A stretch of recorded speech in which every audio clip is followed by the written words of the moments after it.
আপনারা যে লফট ঘুরা দেখাইলাম এর আগে কবুতরের যে একটা থর দেখাইছিলাম, এই একই সেম লফটের মধ্যেই দেখেন পাখির কিছু আয়োজন আছে এখানে। এখানে আপনার এলবিনো যে কবুতর পাখিগুলো আছে আপনারা দেখতে পাচ্ছেন, এলবিনোর হিউজ পরিমাণ কালেকশন আছে। নেক্সট হয়তো আরও অনেক অনেক অনেক কালার আসবে এখানে, অনেক অনেক কালেকশন আসবে এখানে।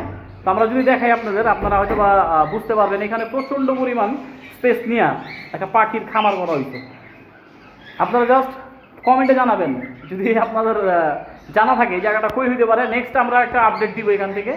হ্যাঁ, মোটামুটি মিটিং টিটিং করতেছে বাকি ভরপুর। আমরা যদি এইখানটায় যাই, আপনারা দেখতেই পাচ্ছেন বিশাল জায়গা, বিশাল বিশাল আর কি প্লেস পাখির জন্য। মোটামুটি সব জায়গায় পাখির একটা স্পেস আছে, দেখতেই পাচ্ছেন। খুব সুন্দর, আমার কাছে খুব ভালো লাগছে পার্সোনালি। এই সাইডটায় পাখি আর পাখি, অন্যথায় আর কিছু নাই, শুধুমাত্র পাখি আর পাখি। ঠিক আছে, এই পাখিটাকে মেবি বলে জাপানিজ।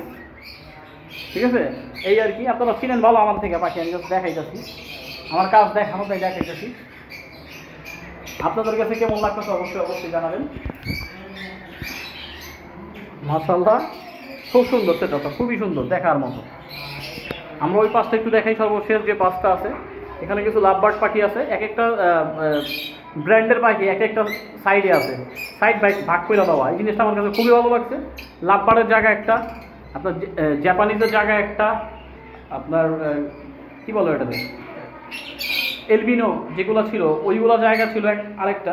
তো এই আর কি, আপনারা জাস্ট কমেন্টে জানাবেন আপনাদের কাছে কেমন লাগছে। আর অবশ্যই শেয়ার করবেন যদি কারো জানা থাকে এটা কার লফট বা কার খামার। ধন্যবাদ।